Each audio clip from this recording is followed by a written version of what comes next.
We've paid particular attention because of what I just told you about the blood-brain barrier and the autonomic nervous system. We are so excited about the work that we've done there because we don't really believe there is a blood-brain barrier. Once you have had inflammation consistently, the basement shells of the blood-brain barrier have widened, and they have caused an overwiring of the midbrain area. The blood-brain barrier's basement cells blow up like a balloon. Have you ever blown up a balloon and make it look like it did when it came out of the package? It simply cannot do that. Once you stretch the material, now if you have it, you have leaky gut, leaky brain, leaky veins. So bottom line is we spend a lot of time looking at this blood-brain barrier and trying to shore it up with things like collagen and carbon, spray carbon from Maxim called fullerite, and things of this nature, trying to rebuild the connective tissue of this part of the brain, because if this doesn't get sealed off, all that great work we've been doing for 10 years will simply not be as effective as we think it should be. So we go right here and try to heal this because we believe this is the source of all disease. Once the bugs eat through these wires, basically, or inflammatory molecules burn these wires, we are more likely to have a hard time recovering. One of the things, and I'm not so sure it's in the kids, but it probably is dental stress. And we have found in adults especially, if you have more than 2 root canals, you're probably very subject to heart disease or arthritis. We think it's really, really serious the way that we handle dental stress. So many of our protocols are really geared around reducing, probably going to a biological dentist, but before that we actually use clay packs and lasers to try to reduce the dental cysts and the pulp infections and other things the best we can before we have to go through everything. So dental stress becomes a huge, huge factor in this chronic illness called neuroimmune disorder. Now, let's think about that for a second. Dental stress. Where are your sinuses and where are your dentals? I think if we would look back here and we'd understand they're probably right about here somewhere, wouldn't you think? So I think it becomes very difficult to heal without looking at dental stress and our next one, which is sinus infection. You'd be surprised how many people have sinus infections that are chronic sinus infections. I think some folks have blogged about having their tonsils frozen in Germany. And I think I learned that from you, Scott, about the reinfection in the back of the throat and the neck, and really how essential it is. So we use what we call a gentle biofilm approach to this. We work with dentists and other people to develop it. But this MARCON infection is what they call it in Lyme disease. But we test for all that. We see how the root canals and other things are referring. Because interruption in any of this sinus area really does have a direct impact on your organs and your ability to detox. So the MARCON infection, sinus infection, and teeth are huge.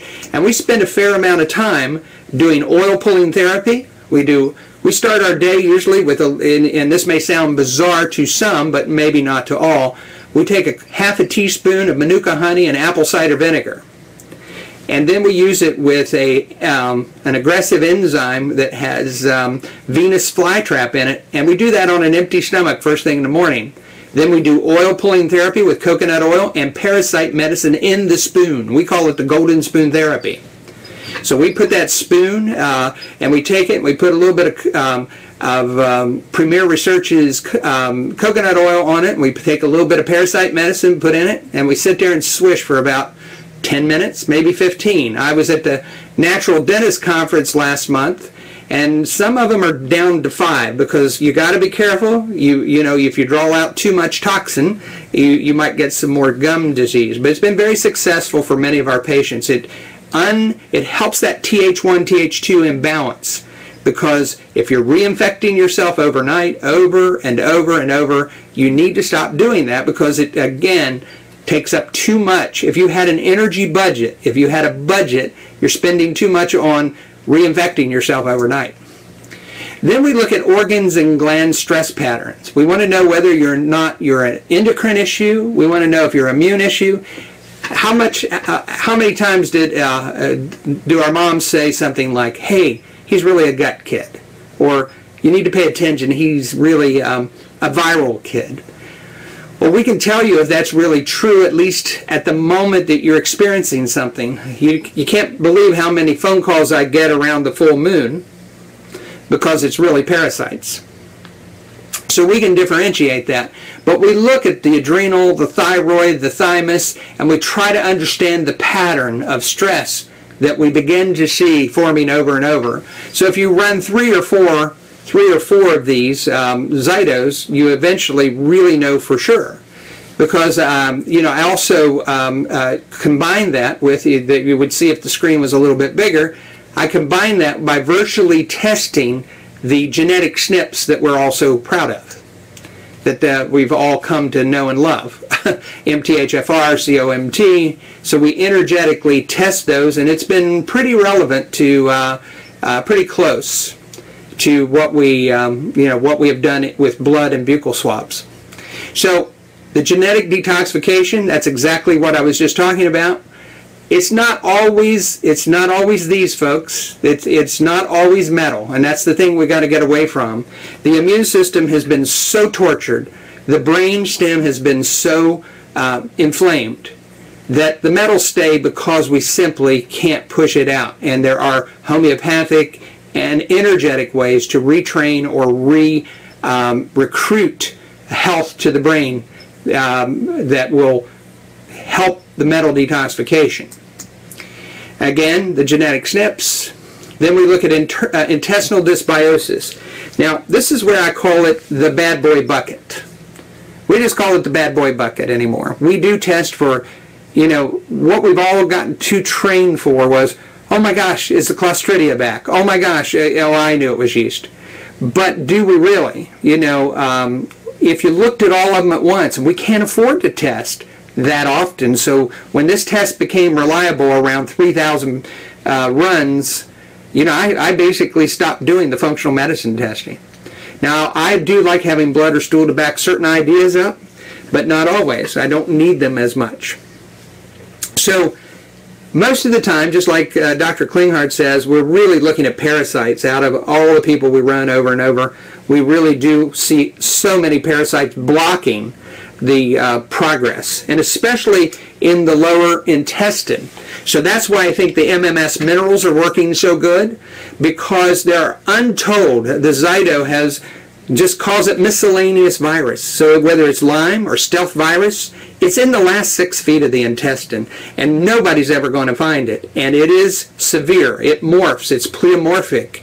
You start making toxins that you don't even know what they are. There's no doctor, there's no toxin on earth that matches it. So the stool testing becomes almost not relevant. So there are so many things to find in the lower 6 feet of the intestine. I'll tell you what we've been doing for women, and especially Lyme disease in women, and we've been having a great result, is we've been using parasite medicine in a retention enema. And we hold it as long as they possibly can. And then someone came along and said, hey, it might not be a bad idea to put parasite medicine in a douche. And so we've done both of those very effectively with women with Lyme disease at age 40 and 45, and it seems to have been very, very effective. So we have incorporated liver gallbladder flushes, retention enemas, and douches with parasite medicine in them in order to try to find a way to get all the infection out so you won't continue to reinfect yourself. So again, intestinal health is huge. This is kind of like, you don't want to look like this. That's all I'm going to say.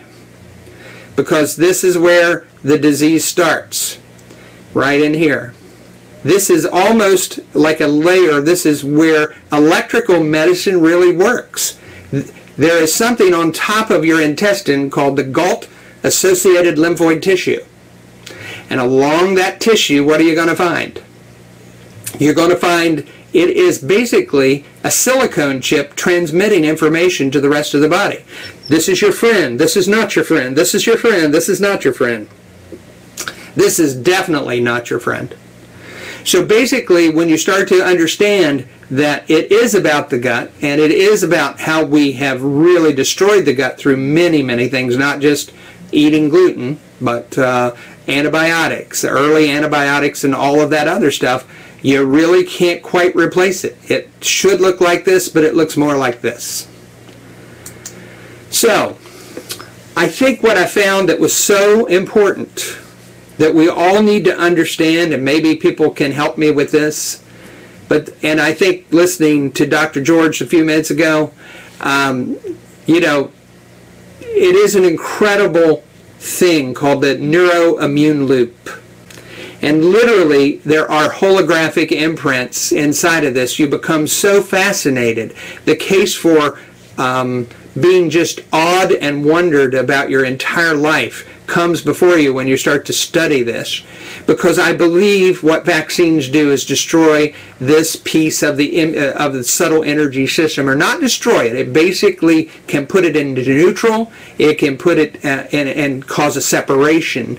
But this neuro-immune loop is really huge, and it doesn't take you too long to find something in PubMed that would really what we do here is we use homeopathics. We've used a number of homeopathics, but we've also still continue to believe that supplements, but creative supplementation like uridine and inosine, and actually this is where collagen and good minerals come into place, or oligo minerals. You got to continue to rebuild that lattice, and we like homeopathic, or not really homeopathic, but homeopaths use something called oligo minerals, which are wrapped in fat. And so, so basically, you've got to build the lattice work for those microtubules to come on board and really start rebuilding the system. We've got to rebuild that subtle energy system, even if we're doing what Dr. George said just a few minutes ago, building the holographic imprint. We look at the cytokine balance. Where else do you get this in the world? Well, neuroscience runs one for probably about $575, and if I thought this was the issue, I'd probably run one. But it's included in your report, and I look at cytokine balances. Then I look at Lyme, because Lyme is really in there, but it's not. It may interreact. It might be miasmic, as the homeopathic people might say, but it's definitely there, or something similar to Lyme. And I can't tell you how many folks have Bartonella and Babesia. And when you start to look at MS and Parkinson's, you see so much Babesia. And I have to tell you a great story. I'm working on someone that's, you know, a mother of a very famous person who had been diagnosed 6 years ago with Parkinson's. And the Zyto kept saying it really isn't Parkinson's. It was Babesia on the motor strip of the brain. And the strange thing is Georgetown University agreed with me. And she never had Parkinson's. She had Lyme disease that affected the motor strip. And in 9 months, especially with what we're about ready to talk about, in 9 months ago, we were able to start with her. We put her on light and laser therapy. She visited the clinic once every week. And occasionally she's almost fully recovered, and sometimes she relapses because it's so hard to get you off Parkinson's medicine. So, Mr. Einstein, what do you think of us now? He thinks it's pretty good. He's having a good time watching us. In fact, he thinks he went to school with Mo, Larry, and Curly. So, okay.